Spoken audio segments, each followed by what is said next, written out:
I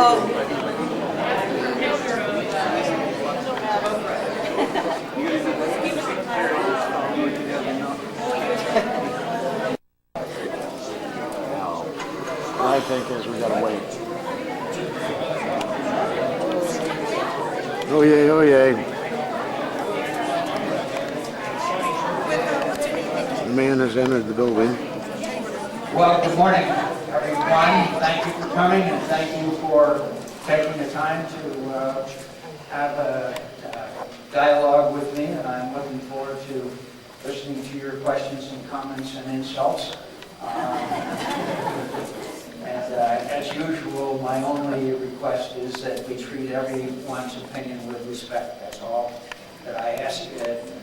Otherwise, town hall meetings are not very productive enterprises.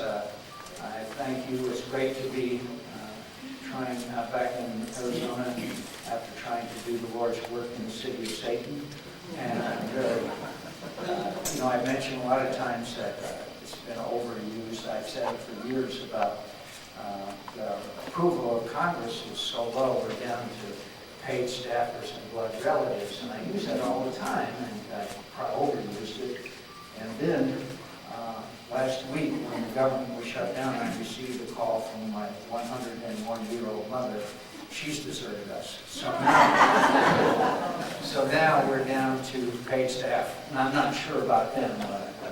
So anyway, I'm happy to see you. I'd like to talk about actually three issues with you. One is the government shutdown, and the other is the whole issue of immigration reform, which I know you are very interested in, and also the ongoing problems with Obamacare. And I'll try to get through those rather quickly and then respond to your questions. First of all, on the government shutdown. I was very much opposed to the Affordable Care Act, as its official name is, and I opposed it because I didn't think it was good for the country, and I thought it was a bad legislation. I am in agreement that the healthcare system in this country needs to be fixed, and I had a number of ideas, as did a number of my colleagues, and I didn't think that, quote, Obamacare would be the answer. Well, we know now that this rollout has turned into a fiasco. We know that people are unable to register, and there have been huge, quote, glitches in the system.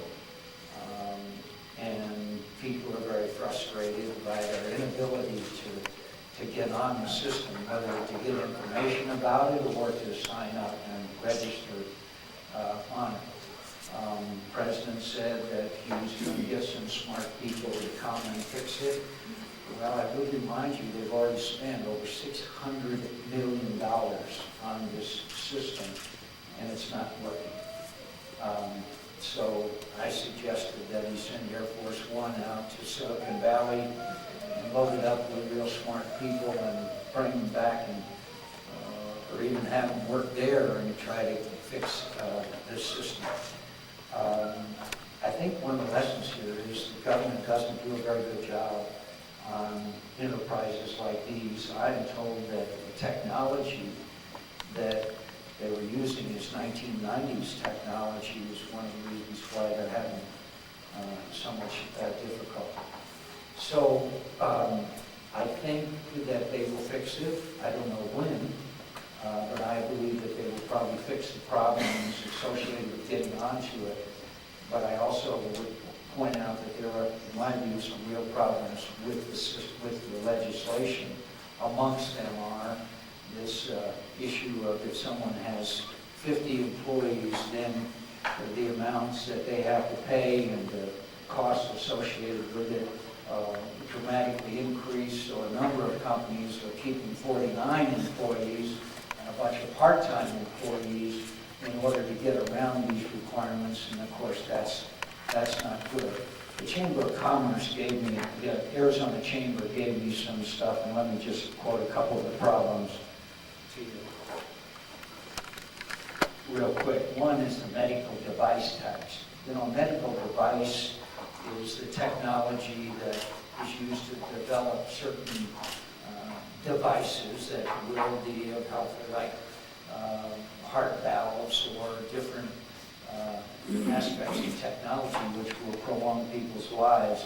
And this tax has already driven some of these companies overseas, and it has turned into a real big problem as far as these manufacturers of these medical devices are concerned.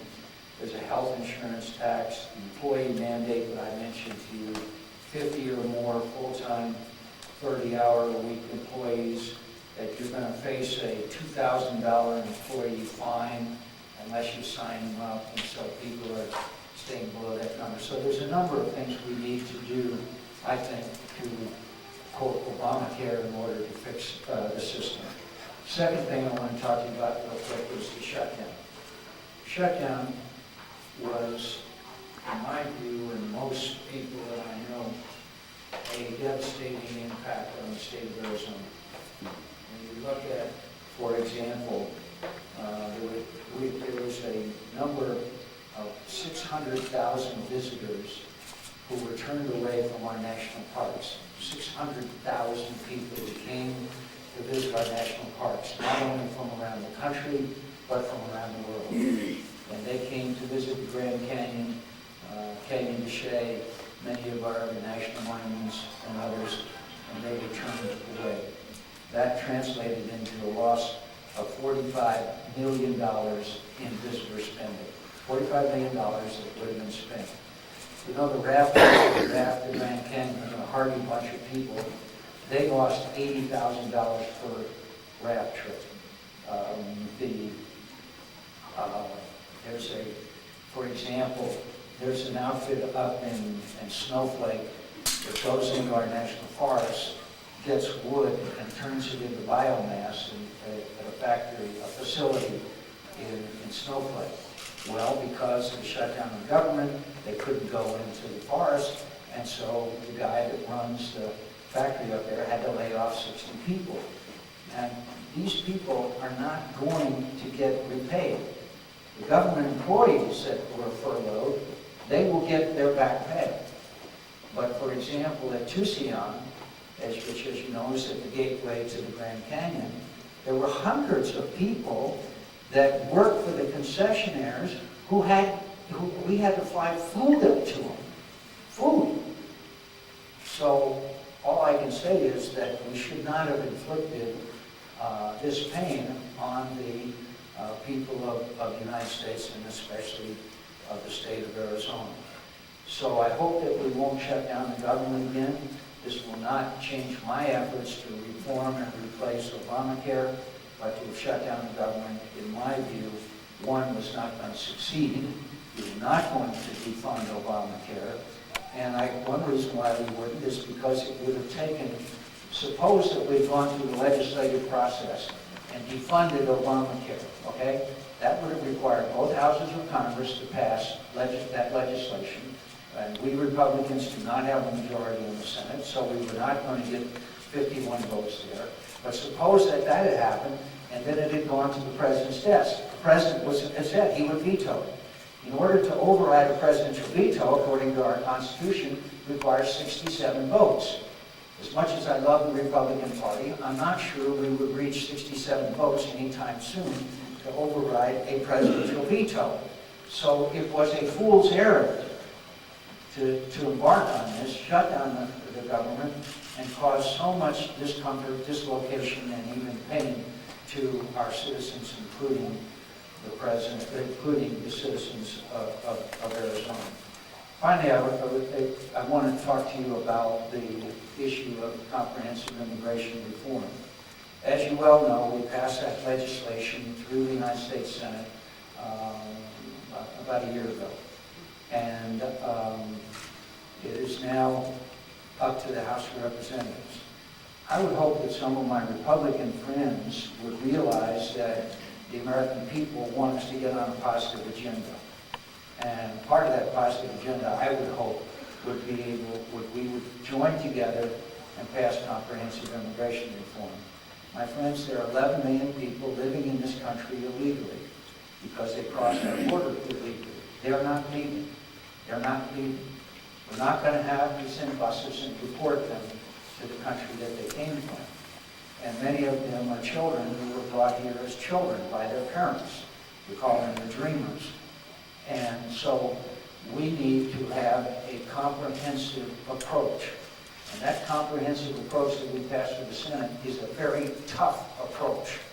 The majority of Americans support, 70% by poll after poll, if the people who came here illegally will pay back taxes, learn English, pay a fine, and get in line behind everybody else who came here legally, then the American people, overwhelming 70%, support a path to citizenship. And that's a tough path. That's 10 years before someone would be eligible for a green card, even. And it is fees that are imposed along the way. So all I can say is that sooner or later, we will have to address this issue.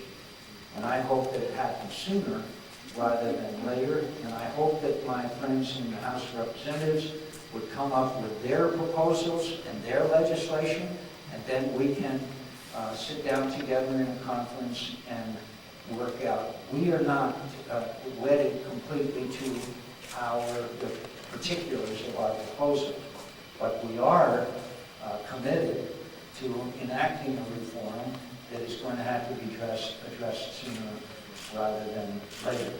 So with that, I want to say thanks for coming today. It's nice to be back, and I'd like to respond to any questions or comments that you might have for me.